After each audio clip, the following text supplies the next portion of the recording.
Kembali diskusi kita malam ini, kita tengah menantikan laga Timnas melawan Arab Saudi malam ini langsung dari Gelora Bung Karno, Jakarta. Dan sampai tadi jurnalis NTV Hasbi melaporkan kondisi di lapangan masih hujan ya. Apakah itu sebagai sebuah keuntungan atau kerugian? Nanti kita diskusikan juga. Bung Joy dan Bung Yas, kita lihat dulu tayangan grafis berikut ini. Kita berkenalan dengan pelatih Arab Saudi. Saya minta komentar Anda berdua. Bung Yas. Ini pelatih kepala timnas Arab Saudi. Iya. Orang Prancis ya. Kalau melihat kinerjanya dia di Arab Saudi, bisa diukur dari penampilan di Piala Dunia di Qatar 2022 ya, ketika dia pimpin Arab Saudi untuk mengalahkan Argentina dengan skor 2-1. Tapi entah mengapa usai Piala Dunia lalu dia disingkirkan. Nah, karena kinerja Roberto Mancini yang menggantikan dia tidak bagus, hanya dikembalikan. Rupanya ada kesadaran ya dari Federasi Sepak Bola Arab Saudi bahwa Renard tentu masih yang terbaik karena prestasi dia mengalahkan Argentina hari itu.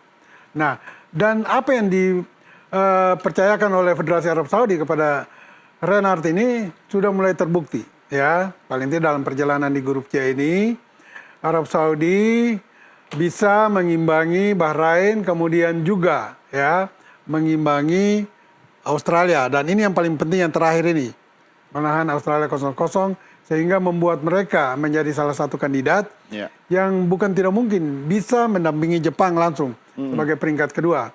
Karena Australia sendiri kita lihat tidak seperti Australia yang sebelum ini. Dengan 5 pertandingan ini mereka belum memperlihatkan prestasi yang baik kecuali ketika menahan Jepang di kandang Jepang. Tetapi itu pun lewat gol-gol bunuh diri baik oleh Jepang maupun oleh Australia. Jadi saya berharap dengan hadirnya Renard ini memang memberikan kontribusi yang baik, positif bagi Arab Saudi. Dan itu menjadi warning bagi tim kita nantinya. Sehingga kita juga harus mengantisipasi dan mewaspadai betul permainan Arab Saudi nanti. Kalau saya melihat pertandingan terakhir melawan Jepang, ada titik-titik lemah di lini pertahanan yang harus diperbaiki nantinya.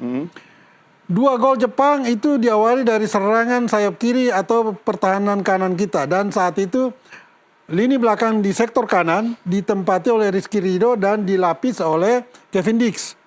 2 pemain ini menurut saya kualitasnya memang baik di posisi mereka. Tapi entah mengapa bisa bobol. Nah, ini harus diperhatikan betul dan dikoreksi betul oleh Sintayong dan para pemain nanti. Juga di sisi kiri nantinya. Kalau di sisi kiri, kalau dengan formasi 5 belakang, kita ambil yang 3 yang baku, ada Rizky Ridho di kanan, Jais tengah, dan Calvin Vertonghen di kiri. Tetapi kalau menjadi 5, itu bisa karena Kevin Dix absen, mungkin bisa memainkan Sandy Walsh, dan juga Nathan Chuaon atau Justin Hubner. Untuk menjadi 5 belakang. Nah, ini harus betul-betul solid mereka, jangan melakukan lagi kesalahan-kesalahan sekecil apapun. Karena dengan kesalahan yang sekecil apapun, ini bisa dioptimalkan, dimanfaatkan oleh lawan untuk mencetak gol. Itu kira-kira. Ya, oke. Bung Joy, ini Renard versus STY. Renard membawa Afrika ya 2 kali ya juara ya dengan negara yang berbeda. Dengan negara berbeda. Ya. Ini Zambia dan Pantai Gading. Dia menjadi salah satu cover di cover story di media-media Perancis ketika dia bukan saja sukses membawa Arab Saudi ke Piala Dunia 2022, tapi juga membawa 2 negara berbeda di Afrika menjadi juara Afrika. Master tactician, mereka bilangnya. Dan saya khawatir memang Renard ini kan sebelum membawa Arab Saudi lolos ke Piala Dunia, dia kan tahu betul bagaimana sepak bola Arab Saudi. Ini yang menurut saya kekuatan terbesar dia pada tim yang sekarang. Sehingga saya berkali-kali bicara, yang kita hadapi di Riyadh sama sekali berbeda dengan yang mau kita hadapi nanti. Nih 1 jam lagi di GBK ini tim yang sama sekali berbeda. Kita akan melihat tim yang mengalahkan Argentina.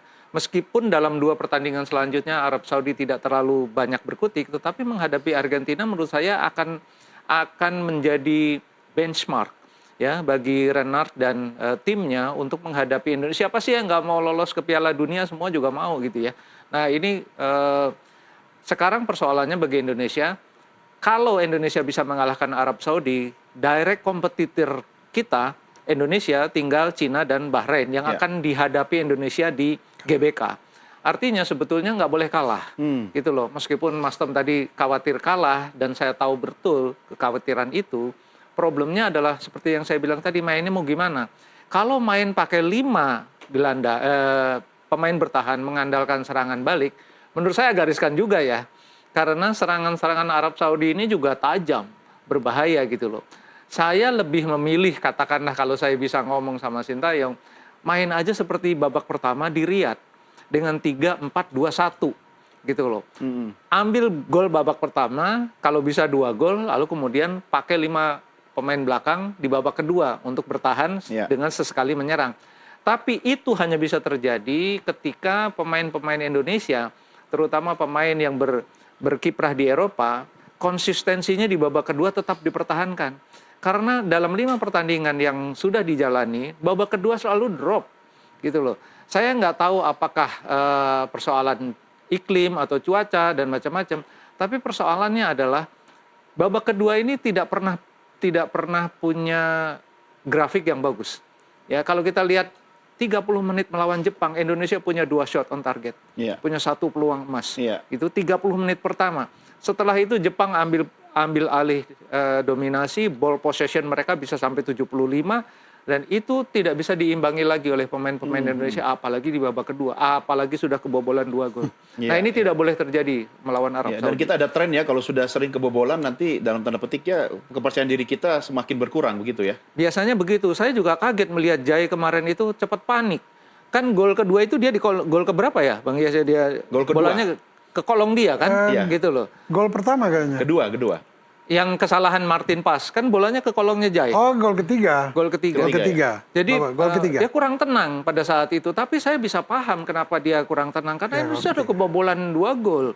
Gitu loh. Jadi ya harusnya sih ada. Pak Marji kan bilang sudah ada pembicaraan dari hati ke hati.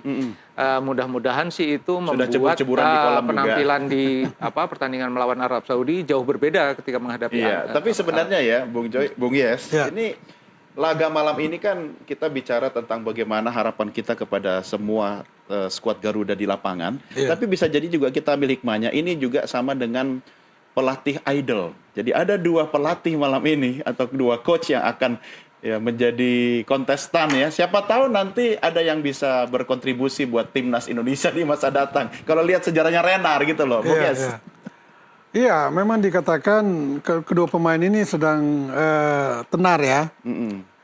Terutama untuk Sintayong di kita, banyak netizen yang menggantungkan harapan yang begitu tinggi kepada dia. Karena prestasi-prestasi yang sudah diukirnya. Padahal prestasi itu hanya untuk menaikkan peringkat kita, peringkat FIFA. Dari 170 sekian ada di 129 kalau tidak salah. Itu sebuah prestasi yang tidak boleh juga kita pungkiri. Tetap kita apresiasi. Ya, apresiasi. Tetapi kalau melihat bahwa dia di putaran ketiga ini belum memberikan kemenangan, bahkan belum juga pernah membawa tim senior untuk berprestasi lebih tinggi, ya katakan sebuah gelar juara, itu belum ada. Sehingga saya berharap netizen juga menyadari ya bahwa dukungan kepada Sintayong boleh, tapi jangan terlalu berlebihan. Karena kalau berlebihan juga secara tidak langsung mereka juga menceburkan Sintayong. Karena prestasi yang dia berikan belum ada apa-apa. Jadi saya berharap Sintayong kembali harus membuktikan bahwa memang dukungan masyarakat selama ini ada benarnya. Benarnya itu malam ini dia harus mengambil kemenangan dari kalau pemain bisa grogi, pelatih bisa grogi juga dong ya. Apalagi menyangkut hidup mati pelatih ya malam ini ya. Ya betul. Nah seperti tadi dikatakan oleh Joe itu, menurut saya memang faktor komunikasi itu sangat penting sangat penting. Tidak saja detik loh ini antara pelatih dengan pemain, tetapi pemain dengan pelatih juga antar sesama pemain. Ini iklim pergaulan di luar pertandingan ini sangat menentukan. Katakan saja misalnya seperti Martin Paes kemarin ya melakukan kesalahan blunder sehingga terjadi gol ketiga. Apakah setelah itu Sintayong memanggil Martin Paes bicara secara empat mata? Saya kira itu tidak akan terjadi. Mengapa? Rintangannya ada di bahasa dan komunikasi itu. Pasti tidak akan terjadi itu. Berbeda kalau komunikasi dan bahasa itu satu. Sehingga ketika ada pemain melakukan kesalahan atau pemain mau curhat kepada pelatih, dia bisa ngomong sebebas-bebasnya kok. Saya ingat dulu ya, tadi juga disinggung oleh Joy bagaimana pola permainan, mau pakai pola berapa, 4-3-2 atau 4-3-3. Sinyo dulu waktu pegang tim nasional kita di tahun 1985, yang nyaris meloloskan kita juga ke Piala Dunia, dia sangat terbuka bagi media ya untuk bertukar pikiran, berbicara tentang mau diapakan sih ini tim nasional. Oke, sebelum lebih jauh, kita sudah dapat bocoran nih. Saya lihat juga dari media sosialnya Timnas. Kita lihat sama-sama grafis berikut ini dia line up kita. Formasi Timnas melawan Arab Saudi. Oke, Bung Joy, coba dibaca. Ini formasi yang saya duga dari awal akan main dengan 3-4-2-1 ya. Karena memang formasi ini yang mengagetkan Mancini waktu itu di Riyadh. Ya kan 4-3-2-1 walaupun pemainnya sudah agak berbeda, tapi di depan kurang lebih sih sama, Rafael Struijk. Nah ini saya yang masih apakah benar Ratnar Oratmangun akan ditaruh di posisi nomor punggung 9, karena itu striker murni loh harusnya, dan kita nggak punya striker murni. Nah ini akan masih jadi pertanyaan, kita lihat di depan. Risikonya? Resikonya dapat peluang nggak jadi gol seperti kemarin gitu loh. Nah ini yang menurut saya mungkin kemungkinan besar Rafael Struijk dan Oratmangun akan berganti posisi bergantian. Kalau Rafael Struijk bisa nyisir dari kiri, kemudian masuk ke cutting off ke kotak penalti, dia lakukan dengan bagus berkali-kali, mungkin dia akan dipertahankan. Tapi kalau tidak, kemungkinan akan bergantian posisinya. Artinya harapan kita ada di Struijk ya. Kalau misalnya Oratmangun tidak mampu memberikan tendangannya. Kalau saya lihat berkali-kali penampilan Rafael Struijk yang di posisi nomor punggung 9 cukup lumayan dibanding atau Oratmangun di posisi sayap kiri jauh lebih lumayan dia menyisir masuk ke kotak penaltinya atau melakukan umpan tarik ke kotak penalti jauh lebih bagus gitu loh. Apakah sudah dicoba dalam 1-2 hari ini dia di posisi nomor punggung 9? Kita nggak tahu juga. Tetapi karena sudah ada pelatih striker, harusnya sih kepercayaan diri tinggi ya kalau memang dia ditaruh di posisi nomor punggung 9. Artinya dia ada sebagai target man. Tapi kunci menurut saya ada di kiri dan di kanan di posisi back. Calvin Verdong dan Sandy Walsh.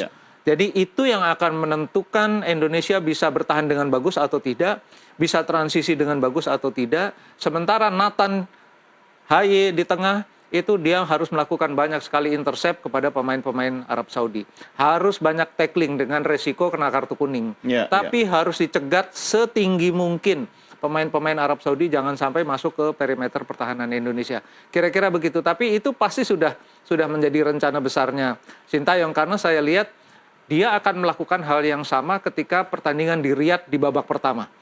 Itu dia lakukan hal yang mengagetkan Mancini sampai saya katakan waktu itu pemain Arab Saudi bengong-bengong tuh ngelihat permainan Indonesia di babak pertama ya. Tapi di babak kedua dropnya banyak banget. Karena drop banyak banget kemudian Indonesia bisa akhirnya tertahan kan, nyaris kalah malah dengan blundernya Martin Pas.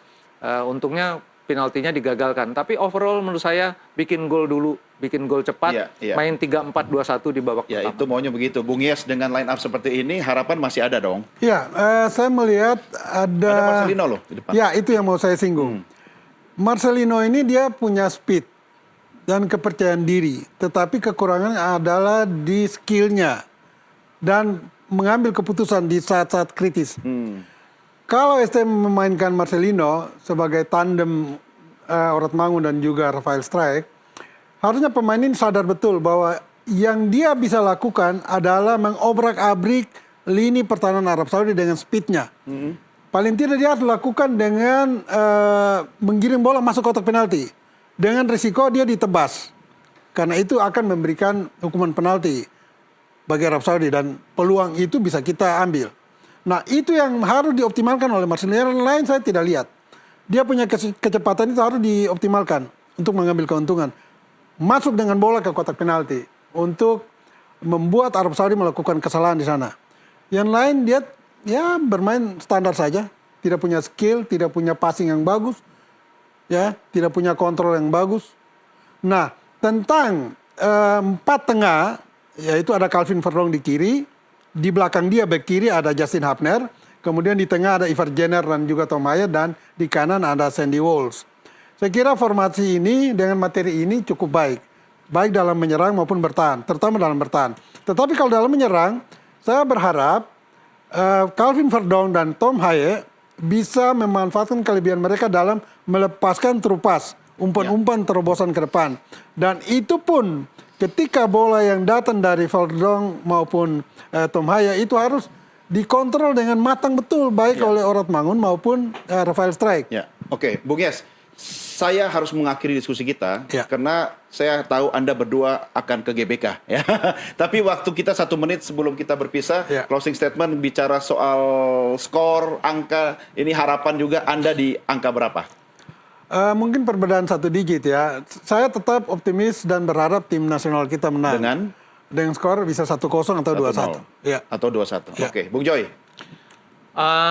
Harapan menang tentu karena ini hidup mati ya bagi Indonesia. Memang masih ada 2 pertandingan kandang melawan Cina dan Bahrain. Tapi kalau tidak mengambil poin penuh melawan Arab Saudi, pertandingan selanjutnya masih sangat lama. Ini membuat situasi di tim akan menjadi kendor lagi ya. Nah ini yang harusnya sih bisa menang lah. Saya sih berharap ada gol cepat di 15 menit pertama. Indonesia bisa menang tipis 1-0 atau 2-1. Oke. Saya juga begituan. Oke, Bung Joy, terima kasih, Bung Yes. Terima kasih. Mari kita dukung timnas Garuda kita malam ini sama-sama agar bisa